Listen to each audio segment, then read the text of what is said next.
नमस्कार साथियों, study with Arihant YouTube channel पर आपका स्वागत है। यह मेवाड़ सीरीज से डिक्टेशन है जो कि 85 शब्द प्रति मिनट की गति पर प्रारंभ होगी। डिक्टेशन 5 सेकंड बाद।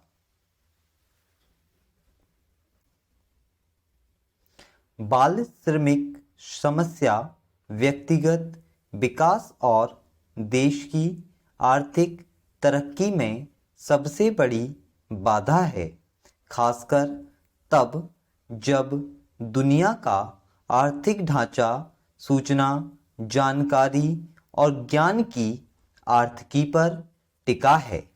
यहाँ बाल श्रमिक संख्या जो भी हो, पर सच्चाई को नकारा नहीं जा सकता कि जिन बच्चों को स्कूल में होना चाहिए था वे खेत खलियानों, पत्थर खदानों, कल कारखानों, कोठियों में बाल मजदूरी कर रहे हैं।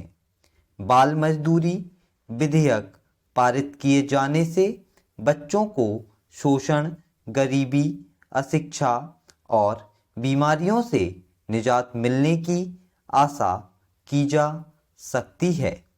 बाल मजदूरों को मुक्त कराने की प्रक्रिया और बाल श्रमिक पुनर्वास का प्रावधान नए कानून में अवश्य किया जाना चाहिए। मुक्त कराए गए बच्चों का आर्थिक, सामाजिक, शैक्षणिक पुनर्वास किस तरह किया जाएगा? कानून अथवा नियमों में इस बात को सुनिश्चित किया जाना बहुत जरूरी है। हर साल लाखों बच्चों को बहला फुसलाकर या माता पिता को प्रलोभन देकर बाल दुर्व्यापार में धकेल दिया जाता है। इस प्रकार वे तरह तरह की बाल मजदूरी, बंधुआ मजदूरी, जबरन भिक्षावृत्ति, बलात्, घरेलू श्रम आदि का शिकार बनते हैं। जिस विधेयक का जिक्र हम यहाँ कर रहे हैं वह 1986 में बने बाल श्रम कानून में कुछ महत्वपूर्ण संशोधन से जुड़ा हुआ है। इसका उद्देश्य मौजूदा कानून का बाद में बनाए गए अन्य प्रगतिशील कानूनों और संवैधानिक प्रावधानों से तालमेल बैठाना है।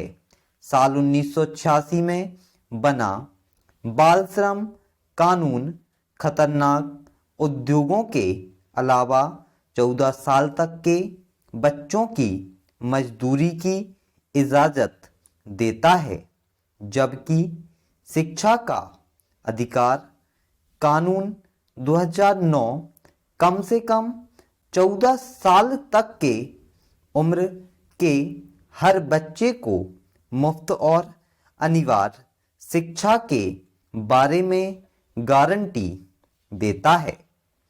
बंधुआ मजदूरी उन्मूलन कानून 1976 के अंतर्गत न्यायिक दंडाधिकारी को किसी बंधुआ बाल मजदूर को मुक्त कराने का अधिकार देता है। बाल मजदूरों को मुक्त कराने संबंधी प्रक्रिया और बाल श्रमिकों के पुनर्वास का प्रावधान नए कानून में किया जाना चाहिए।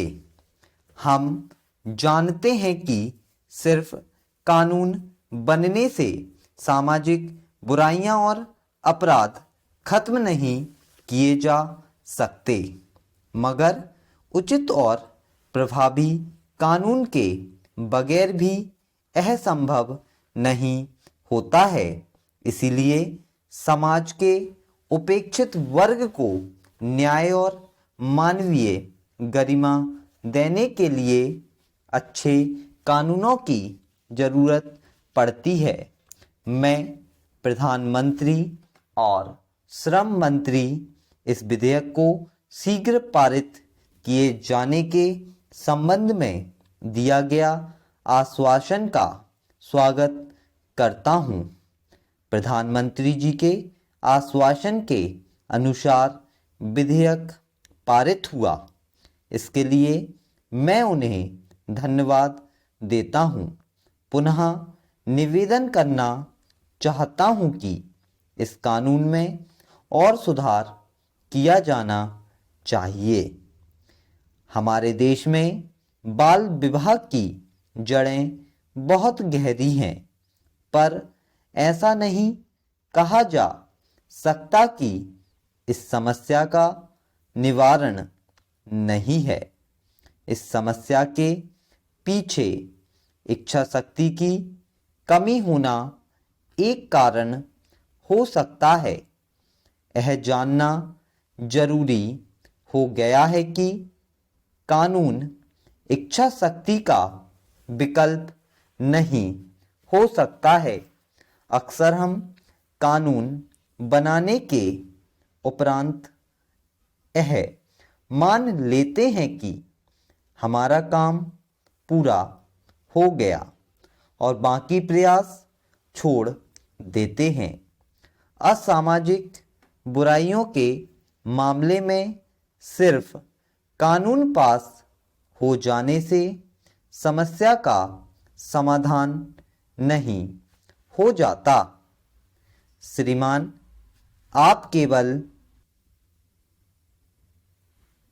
विरोधी दल के सदस्य नहीं हैं, आप जनता के प्रतिनिधि भी हैं और आपको जनता के प्रतिनिधि होने के नाते समस्या के समाधान के लिए सही सही सुझाव पेश करना चाहिए।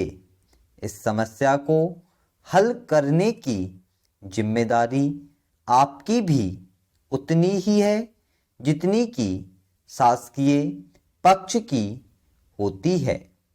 मैं इस संबंध में एक बात और कहना चाहता हूं कि अभी माननीय विरोधी दल के सदस्यों के जो वक्तव्य यहाँ हुए वह इस दिशा में नहीं हुए। यह आशय कदापि नहीं लगाना चाहिए कि हमारे कांग्रेस दल के भीतर जो सदस्य हैं, जो सत्ता में हैं, वे समस्या से परिचित नहीं हैं, चिंतित नहीं हैं या इस समस्या को हल करने के लिए कोई उपाय नहीं खोज रहे हैं। विरोधी दल के सदस्य शायद सदन के माध्यम से यह संकेत देना चाहते हैं, इस सदन के माध्यम से शायद वे अपनी बात जनता तक ले जाना चाहते हैं कि सत्तारूढ़ पार्टी आज जीवन उपयोगी वस्तुओं को उपलब्ध कराने की दिशा में कोई प्रयास नहीं कर रही है। जहां तक मैं समझता हूं कि उनको यही सबसे बड़ा धोखा हो रहा है। वे जानबूझकर जनता को मुगालते में रखना चाहते हैं। यहाँ महंगाई की बहुत बात होती है, वे केवल प्रदेश के ऊपर उंगली उठा रहे हैं। उनको यह हकीकत नहीं भूलनी चाहिए कि इस प्रदेश के आसपास कौन से सूबे लगे हैं। उनकी तरफ देखिए। मैं विरोधी दल के सदस्यों से प्रार्थना करूंगा कि यहाँ आकर भला बुरा कहने के बजाय, जनता का मनोबल गिराने के बजाय जैसे सुझाव दिया गया उन पर उनको गौर किया जाना चाहिए। मैं उनसे कहूँगा कि वे महाराष्ट्र की तरफ देखें। मैं महाराष्ट्र सरकार को जनता की नज़र में कम करना नहीं चाहता, लेकिन मैं निश्चित रूप से कह सकता हूँ कि वहाँ उन चीज़ों के भाव आप देखें जिसके बारे में आप यहाँ पर इल्ज़ाम लगा रहे हैं, वहाँ पर अनाज का भाव क्या है, चावल का भाव क्या है। स्टॉप। ये वीडियो आपको कैसी लगी? वीडियो फीडबैक कमेंट बॉक्स में ज़रूर बताएं, फीडबैक ज़रूर दें। वीडियो को लाइक करें, चैनल सब्सक्राइब करें और ज़्यादा से ज़्यादा लोगों में शेयर करें। Thank you. जय हिंद।